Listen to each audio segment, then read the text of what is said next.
io lo so, signor Polimeni, mi ero ricordo presente di pure lei io e delle sue ed ero telecamere. rammaricato. Quindi... La domanda sua, da quello che ho capito, è questa. Sì, lei, Abramo, come farà a governare questa città? Queste persone che alle dimissioni di Traversa si sono rivolte delle parole a dir poco carine reciprocamente, oggi sono ad appoggiare Sergio Abramo. E allora io volevo chiedere al signor Abramo come pensa lei di governare con le stesse persone? Grazie. Pronto un'altra? Pronto? Pronto? Buonasera signora. Buonasera, io chiamo da Catanzaro Lido. Come si chiama signora di nome? Chiamo Anna. Signora Anna, prego. Chiamo da Catanzaro Lido e finora ho sentito un po' di polemica, un po' di troppo, veramente. Intanto non ho capito, questi soldi perché sono stati bloccati? Si sbloccheranno? Saranno in grado i nostri futuri sindaci a governare? Lei dice, a si sbloccano questi soldi o rimangono bloccati, incatenati? Poi vorrei sapere ancora, perché loro probabilmente non capiscono veramente il disagio che stanno vivendo i genitori e i nonni. Noi abbiamo 3 bambini, dobbiamo portarli uno ad un plesso, abito in via Fortuna, quindi immagino un poco. Allora, a prescindere da questo, la mia domanda era poi un'altra. I nostri futuri candidati sindaci hanno fatto una passeggiata per il quartiere Lido, là dove ci sono tutte quelle discariche a cielo aperto? Grazie signora. Il mio problema è proprio questo. Grazie, quindi disagio per quanto riguarda le discariche, i problemi che ci sono al Lido, l'abbandono, questo è. Possiamo un attimo risolvere questo problema? Grazie. Ah, ok. Pronto? Ma c'è maltempo? Ok, pubblicità, grazie, a tra poco.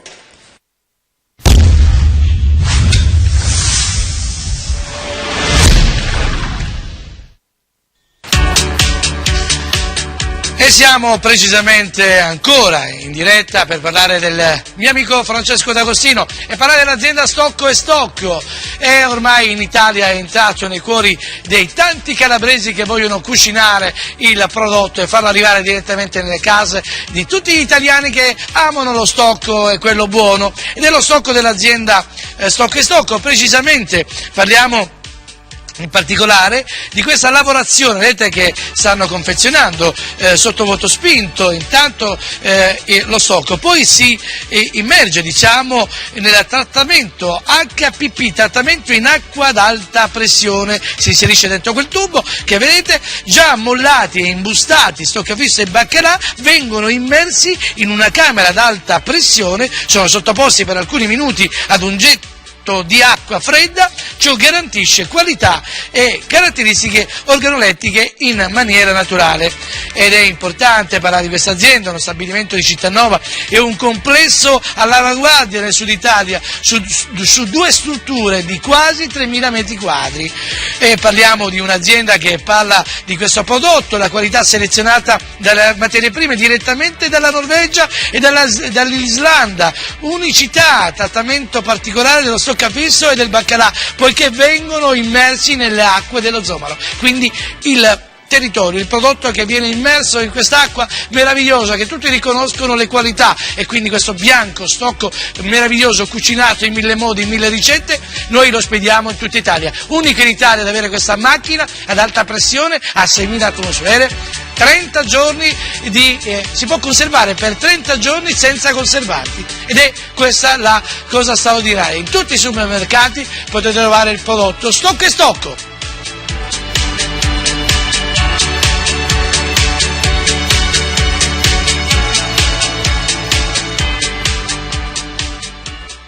Dall'ingegno dell'uomo nasce una delle strutture più belle della Calabria. Hotel Village, centro congressi, La Principessa. Con le tante sale da vari posti, offre un servizio impeccabile per soggiorni di piacere e di lavoro, mettendo a disposizione personale qualificato e alta tecnologia. La Principessa è poco distante dall'aeroporto di Lamezia Terme, dall'autostrada, immerso nel verde e vicino al centro abitato e al porto turistico di Amantea. La Principessa è pronta per fare la differenza. Un convegno, congresso. Pronto, buonasera.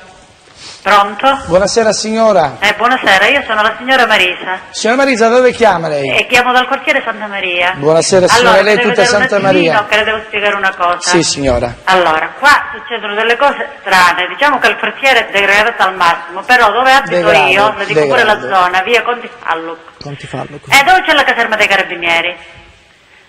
È presente? Assolutamente sì. Ecco, allora, signor Polimeni, qua è successa una cosa stranissima. Sì. Il giorno di Pasquetta, adesso perché quei giorni io non sono uscita, non mi sono accorta che praticamente mancavano i bidoni della spazzatura. Si sono rubati i bidoni? No, non se li sono rubati, siccome qua ci sono troppi candidati in questa zona, allora che è successo? Che prima avevamo i bidoni proprio dentro la via, dal lavaggio, no? Sì. Il lavaggio, lo sa dove c'è il lavaggio? Vabbè, adesso nella via noi avevamo i bidoni. Sì.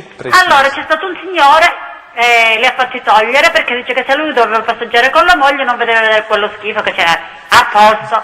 Hanno messo adesso i bidoni in mezzo alla strada principale, che praticamente io devo fare un bel pezzo di strada, come io, come tutti i miei vicini, no? Dobbiamo fare... Il mio problema era un altro signora. No, guardi, adesso le dico qual è il No, problema. pensavo che fosse un'altra storia, che i candidati di solito mettono i manifesti attaccati al bidone della No, su quello ne parliamo proprio. Salvatore, pensavo che era, forse che era questo. Non mi dà fastidio, perché non guardo, non mi dà fastidio. Però guardi che il caso dei bidoni, veramente, adesso a parte gli... No, ma perché sai cosa dicono tutti i cittadini? Guarda dove è andato a finire quello. Ma io preferisco il bidone con la figura della spazzatura, non mi importava niente. Il problema è che lì ci ammazzavano le macchine per andare a buttare la spazzatura, perché lì c'è la curva. Poi bisognava attraversare la strada. Vuole dire una cosa la signora del Montepito, Sergio, tutti quanti. Allora, la signora dice qui non c'è il controllo del territorio, ognuno fa quello che vuole, è gravissimo. Ci vuole cioè chi controlla? Di solito nel testo urbano ci sono gli ispettori che vanno in giro. Io voglio sapere chi li ha spostati. E noi lo vogliamo sapere pure noi. Venerdì prossimo lo sapremo da qualcuno dei candidati, ci dirà chi ha spostato il bidone. Io lo voglio sapere adesso perché adesso non glielo possono dire adesso, signora. Grazie. Il commissario. Certo, il commissario, signora. Adesso stasera siamo alla sera doppia. E allora andiamo un attimo, altra telefonata, pronto? Pronto? Buonasera, dove chiama?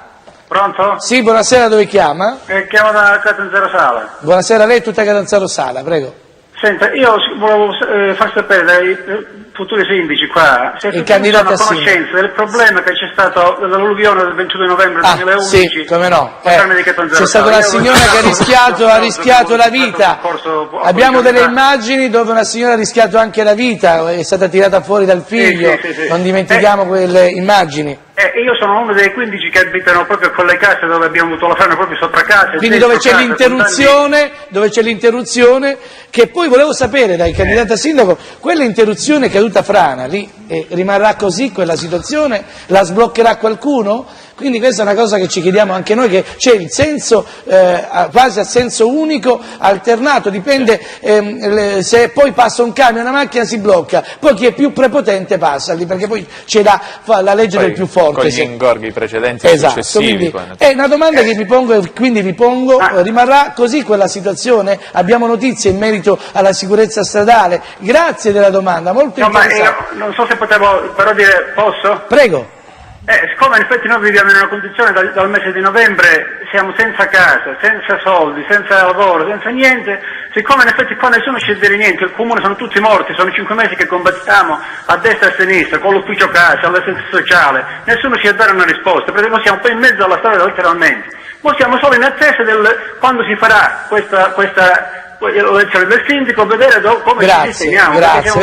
Grazie, la voce del popolo. Io dico sempre che un buon dibattito deve funzionare non tra di noi, quasi che ci combiniamo le domande e le risposte, ma con la gente da casa che propone e che dice le cose come stanno e che vive il territorio. Pronto? Pronto? Buonasera, da dove chiama? Buonasera, sono l'architetto Biagio Cantisani. Architetto, buonasera.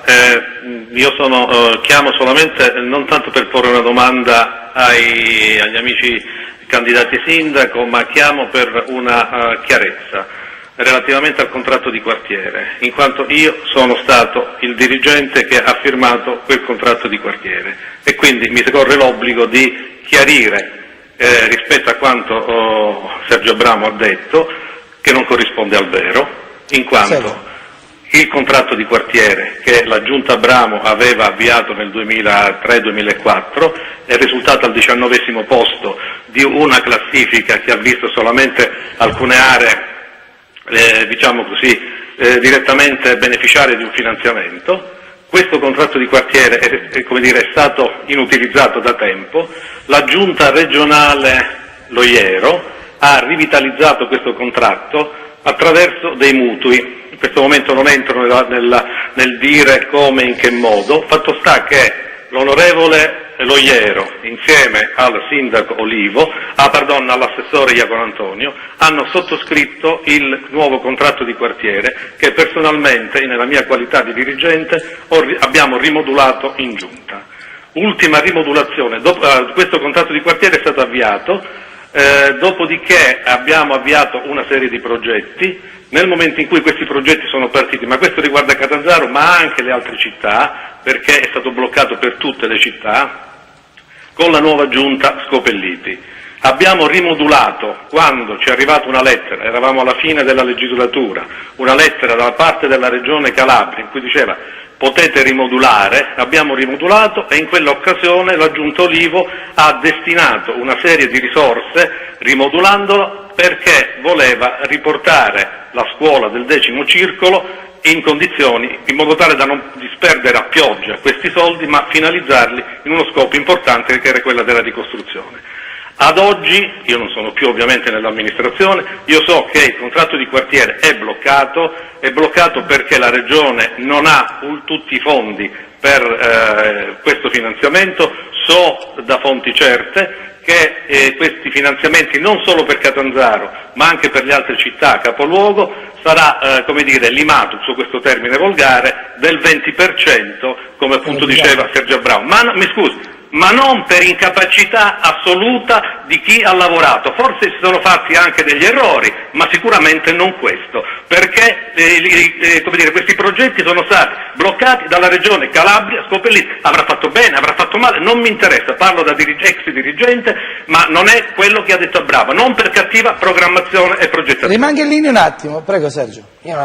Mi fa piacere che abbia detto che il contratto di quartiere risale al 2003-2004 e anche se era arrivato 18°, però da quello si è partito.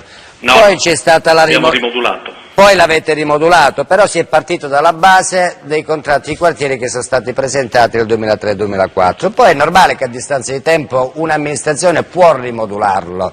Mi fa piacere che abbia detto che c'è una decurtazione del 20%, porteremo nella prossima trasmissione del perché c'è questa rimodulazione del 20%. Io dico che la rimodulazione è dovuta anche ai ritardi, perché altrimenti la rimodulazione è il 20% sul fatto che noi non riusciamo a rendicontare la spesa comunitaria. Ma che cosa sta dicendo? Ma sono due cose diverse, Sergio, scusami. Ma no, cosa stai dicendo? Ma scusami un attimo, Sergio, ma che cosa stai dicendo? Perché una volta tanto tu non c'eri, scusami, c'ero io. Mi fai parlare. Se la Regione Calabria l'ha approvata nel 2010 ed eravamo pronti con la progettazione, scusami, questa volta lo posso dire tranquillamente, io c'ero e tu no. Quindi scusami, ti hanno informato male. Se andiamo a prendere le carte, che ancora sono al comune e ce l'ho anche io, ci possiamo rivedere la prossima L'architetto Cantisani. Biagio, tu hai programmato per il comune di Catanzaro ed è normale che ti tiri la tua parte, va bene? No, io non mi parlo di carte scritte, Sergio, come tante volte ti sento dire giustamente di carte scritte che hai fatto tu, quindi mi sembra anche logico e doveroso, non tanto perché io devo difendere un sindaco o un altro, io devo difendere l'operato di un modo che un dirigente ha portato avanti e anche una giunta. Punto. Quel contratto di quartiere è fermo al 2010 quando la giunta Scopelliti l'ha bloccato. Non sto dicendo che ha fatto bene o ha fatto male, è bloccato non per mancata progettualità. E questa è la cosa che voglio fare. Grazie, soddisfatto del diritto di replica? Prego, scusi. È soddisfatto del diritto di replica? Sì, vabbè, non sono soddisfatto io. Non è soddisfatto no, lei, assolutamente. Prego. Io ti porterò la prossima settimana e ti dirò che il 20% della rimodulazione non è dovuta al fatto che mancano dei finanziamenti, perché il contratto di quartiere è sui fondi europei. Noi abbiamo il problema contrario. Ma scusami, forse non è... Scusami, Biagio, mi fai parlare per favore? Mi fai parlare per favore? Il contratto di quartiere è stato